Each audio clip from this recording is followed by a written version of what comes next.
Okay, hello there, and I hope you guys and gals will bear with me. This is my very first video I've ever done. What I'm doing it for is I'm trying to help out anybody who's got a FiTech in-tank fuel pump, part number 40015. I've tried to find information, I couldn't find a lot. Called FiTech, never got a hold of them. I guess if you're not going to buy something, they're not real interested in helping you tech-wise. Tried dealing with JAGS. Basically, they spouted from the manual on how to put it together, so basically they told me really nothing. So inevitably I took it upon myself to try and figure it out, and that didn't work out so good. So that's the purpose of this video. Trying to resolve my mistakes and help you guys before you make them. So what I got here is a fuel tank. It was a saddle tank under the bed of my 70 Chevy truck. It wasn't in use. Decided to go with fuel injection, get the tank out of the cab. You know, a lot of you guys with the old trucks, you know what that's all about. And so basically the tank was there, so I decided I'd go ahead and utilize it for my new tank. So went and had the hole cut in it for the fuel pump itself, and really that's all the tank needed. It had everything else. I've got a hole over here on this side for a fuel sending unit.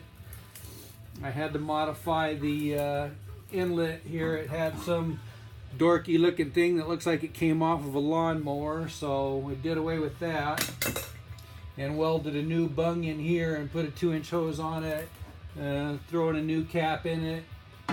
Had to cut the bed out to accommodate all that.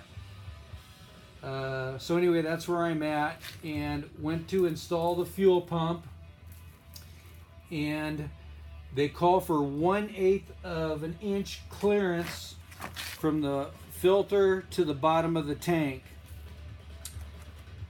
So I was having real issues trying to figure out what the assembled length was going to end up being once everything was put together, because partly to do with when this is assembled, this filter has movement up and down. That's exaggerated, but you can see that it does. So when you're only talking 1/8 of an inch clearance at the filter to the floor of the tank, you don't have a lot of room to mess with. So the measurements and all this is where you guys really need to take into consideration, because you don't want to miss. You don't want to have to do this twice, because once you put this together one time, it's pretty much a done deal. You don't get a second shot, and I found that out the hard way. And when I tried to reassemble mine, because I felt that my clearance was too tight and I was going to starve my fuel pump, so I took it back apart, and I was able to disassemble the pressure outlet tube from the pump, but there's a barb at the end of that pressure tube, this silver barb, and it came off of the plastic piece here, composite piece, and it's stuck in this tube. I thought, well, I'll just try and reassemble it by pushing it all back together once I cut my tube length down here to accommodate and get me a little more clearance off the floor of the tank. Retrospect, I wish I'd have just left it alone. Anyway, upon trying to reassemble it and get that back into that barb, I pressed too hard and it consequently broke off on me. So we're going to try and make that a one-time shot for you guys and gals, so you don't have to try and take it apart. I think it's probably doable. Maybe I should have heated up the tube, which is what I did when I assembled it. Maybe I should have heated up when I disassembled it. But that being said, you don't want to do it twice if you can possibly help it. So what I'm coming up with is measurements, man. Take your measurements. We got tank depth. In my tank, old, it varied from side to side. I had a high of 9 3/4, or a high of 9 7/8, and a low of 9 3/4. So basically I split that difference, and I'll go with the measurement in between, which is 9 and 13/16. I've converted everything to 30 seconds because it just makes it easier to do the math to get your final length of this tube. That's what you need, is you need to get the final length of this, because once you cut it, it's done. That's going to be your length. So anyway, converting everything to 30 seconds, what I did was I took my filter and I took a piece of metal here, clamped it in the vise, and made sure that it was level once it was in the vise. Took my filter, put it on my piece here, because getting that measurement, again, with that sponginess, it was really difficult to figure out the measurement. So I put it on this piece of metal, got my level. This is level, this is level. Measure your distance between the level and your piece of metal. Once you get that measurement, that's your starting point. I came up with the filter thickness up to this top rim being 5/8 of an inch thick. I want you guys to do all your own measurements. Don't take mine and run with them. Do your own measurements. I'm just trying to help out here. So this is 5/8 inch thick. So then taking my filter, or my pump, excuse me, and once you put your filter onto your pump, it doesn't go all the way up here to this rim.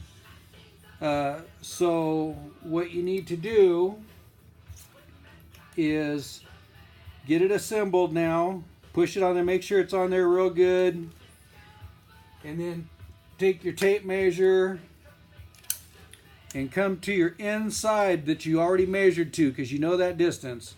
So then measure from that distance up to that tube. So this would be in here like this, so to speak, and you get your distance to that tube. If you look real close to your tube, you'll see it's actually beveled. So your piping is probably not going to go all the way down flush. I measured that piece there where the bevel is with my precision little deal, and it comes up to about a 1/16 of an inch. So you got to add that into your measurements. So once you get that measurement, you know that, oh, almost forgot, another critical measurement here is this here sponge gasket.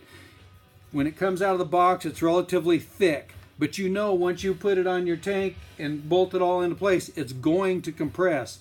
That's a measurement that's almost impossible to account for. You just don't know how much that's going to compress. And again, back to your 1/8 inch off the tank maximum is what they call for. Don't have a lot of leeway. Missing that by 1/16 of an inch is huge. I came up with the compressed thickness of this thing of about 1/8 of an inch to possibly up to 3/16 of an inch. I can't get a real good measurement because my tank, again, being a little weird right here from side to side.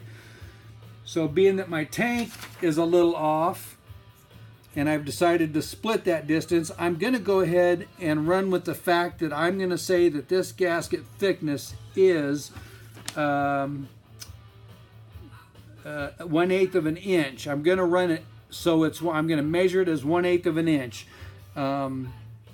Because I know some of my crush sides are going to be narrower than the big sides. Now, I'm thinking about splitting that distance, 8 3/16 to 5/30 seconds again. I'm going to do some more measurements again here before I really get rolling on this. So anyway, once you get all these measurements, I really haven't finished my filter and pump assembly measurement. That measurement I haven't got yet, but that one's going to be real simple now that I got most everything else. But once you get all these measurements, that'll tell you what your fuel, that tube length, needs to be. Now, get yourself a razor blade. That's the easiest thing to cut this with. I originally cut mine with a cutoff wheel the first time, and it starts melting the plastic, and you gotta, clean it up after that. It's a real pain in the butt. I found that razor blade works fantastic. So that's kind of all I'm going to do for now as far as this video is concerned. I'm just trying to get you guys to know that measurements, man. If you feel like you need to do the measurements 10 times before you assemble it, that's what you need to do. The other problem I did find was this electrical connection is pre-assembled to the pickup. And as I was doing the install the first time before I broke it, these wires pulled out of these crimps, and I thought, oh my gosh, I'm glad that happened. I kind of thought they were crimped, and apparently they weren't, so I was glad it happened before I assembled it and I was driving down the road. So basically, after looking at it, well, the crimp was crimped. It, from the factory, was just a very lousy crimp. Both wires, positive and negative, pulled right out. So I installed my own crimps, made sure they were real good and tight. I actually ended up cutting the length of my wire to fit my application. I just like stuff a little cleaner. This was a bit longer, and the wire could have wrapped around if I wanted or something like that, but I'm not into that. You guys do what you want. You want to cut yours, that's fine. Just don't cut it too short, because then you screw yourself. Make sure you leave yourself enough length to get it all plugged together. But again, make sure you check these connections. Pull on them real good. Make sure they're not loose. You don't want to turn into Flight 800 out of New York and have your tank explode on you because this thing's sparking. So that's it for now. I'm going to attempt to assemble this thing. I'll try and maybe even take some video of that. If you guys got questions, if this video kind of helps you out, I really hope it does. Don't want you making the same mistakes as I made, because like me, you don't want to have to buy this thing twice like I had to. $220 is really tight on my wallet. So good luck.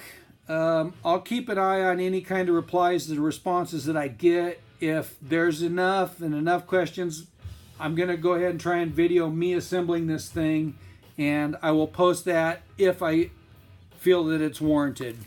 Appreciate you guys watching the video. Good luck with your install. Measure, measure, measure, measure.